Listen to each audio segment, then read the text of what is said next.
So this rant is probably gonna piss a lot of people off. So it's in regards to vegetarianism and veganism, which I personally admire both, and I see them as, you know, noble causes. I really do. I was watching a video by Paul Chek. Paul Chek, for you guys who don't know, is a health practitioner. He's an incredible man. Lots and lots of knowledge. I think of him as like a Yoda. So if you just want to go look him up, he's got a YouTube channel. He's got, you know, 80,000 subscribers or something. His name is Paul Chek. Paul and then Chek, just C-H-E-K. Incredible guy with an incredible amount of knowledge and practical knowledge, not just theory. And he was talking about his experience with vegetarianism, with veganism, with different diets. I think at the time he made the video, he was eating fish again, like sort of a pescatarian. And he was talking, he mentioned a quote that I really liked. And he quoted some yogi, some next level yogi. Yogananda or something, I don't know. Doesn't matter, because the quote for me that I thought I want to make a video on, and I'm paraphrasing here.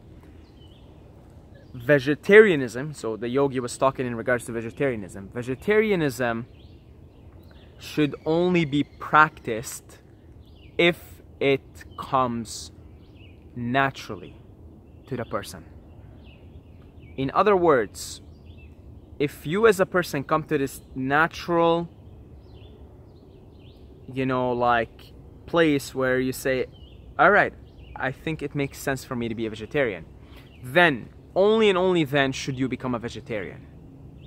And I really like that, because it, first of all, it's not enforcing change. I think the reason why veganism pisses off a lot of people, and then vegetarianism sort of falls under the same umbrella, but, you know, is the militant vegans out there. There's a lot of militant vegans out there that are gonna try and spoon feed you to change into a vegan, right?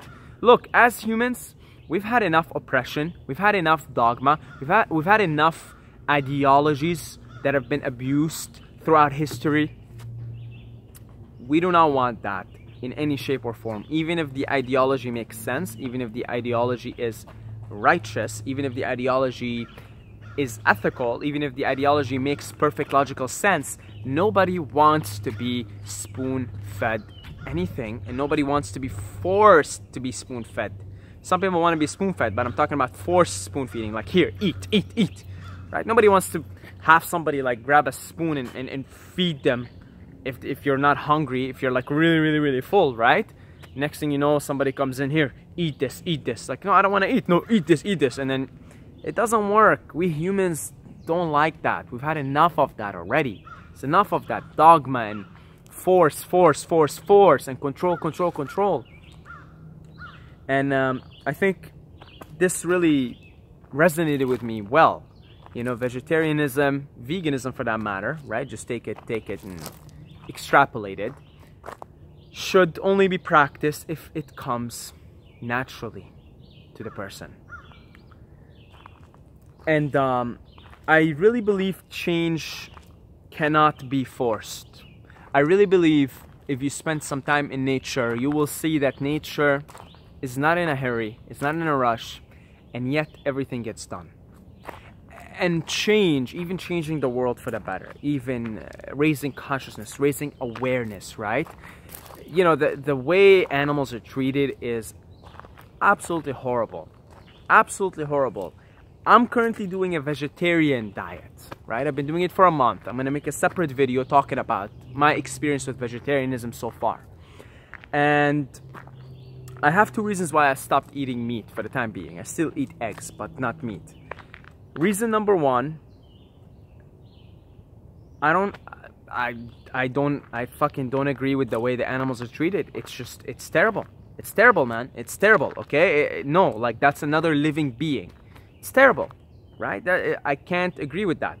And the other reason is I don't want to take on the karma of the suffering of the animal.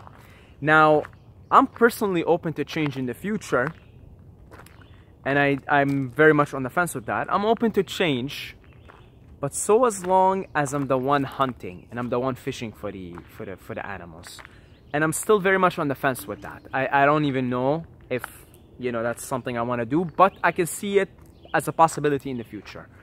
But for me personally, just the way the animals are treated is terrible, right?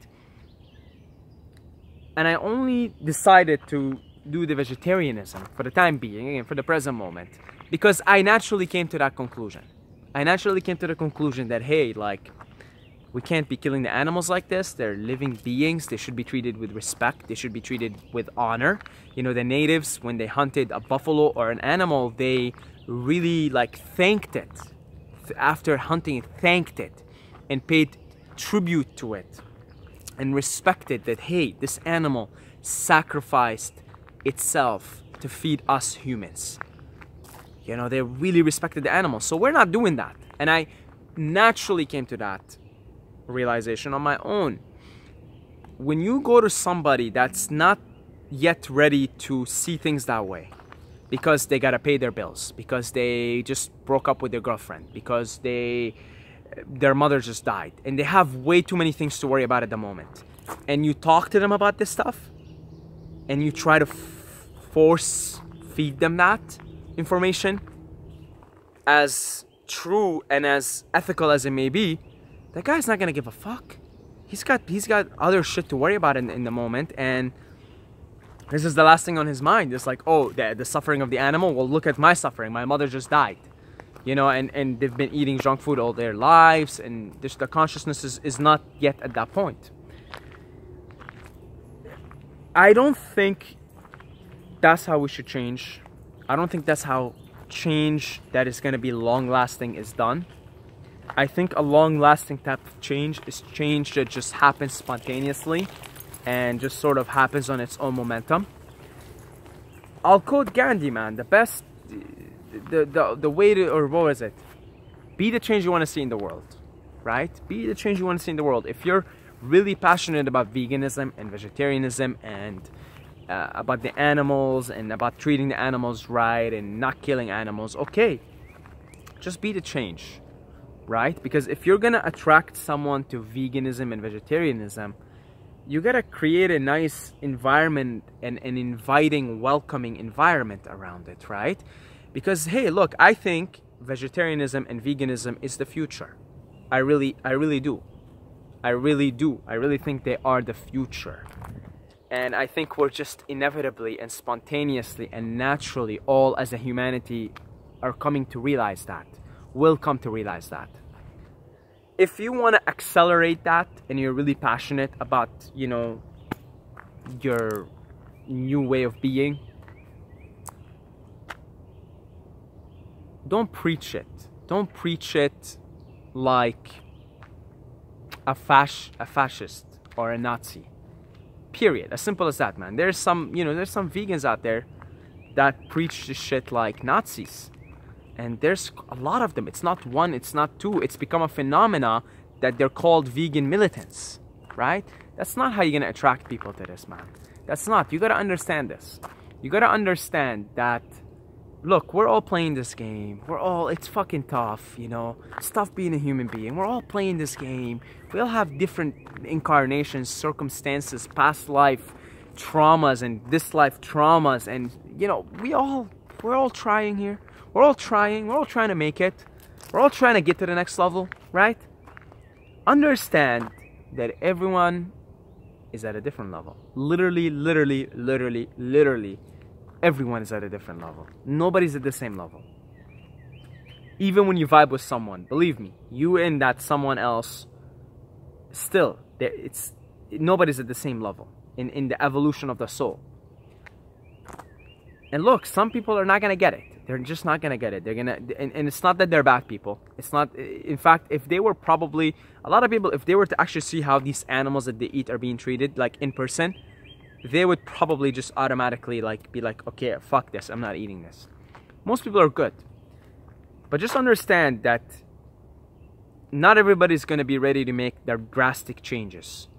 Because change never really happens like that anyway. It might seem drastic to you, but things usually lead up to someone deciding, you know, not to eat meat, or to eat meat in a very ethical and responsible way. A lot of changes for that person need to happen. They have to have their ducks in a row, as they would say, right? Usually, you know, someone who's going to come to these conclusions is going to be someone who started to, you know, first took care of their body, their health. Second of all, take care of their relationships around them in as a human, right? Maslow's hierarchy of needs, took care of their survival needs, and now you actually have time to think about these higher concepts and think about the world. First, you got to take care of this ego, of this character that you're in, and all that comes with it, the survival, the money, the immediate relationships that you have with your parents, with your family, this and that, right? Before you even have time and energy to start putting it into thinking about the world and thinking about the you know, how the animals are treated and how nature is being raped and pillaged, right? And some people are just not going to be ready for that yet.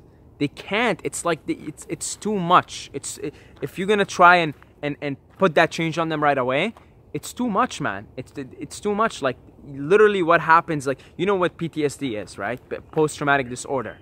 And any trauma is your nervous system taking in an immense amount of traumatizing energy, like shell shock, they called it in World War I.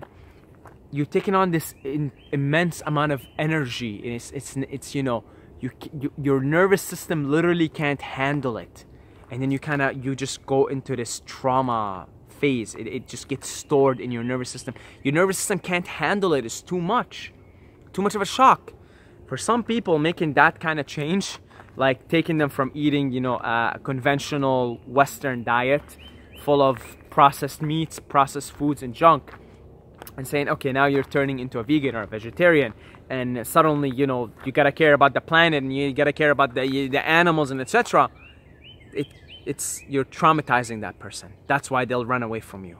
You literally, you can't. Change doesn't happen like that. Change is like nature. Just observe nature. We strayed away so much from nature. Observe nature. See how everything is here. How does change happen?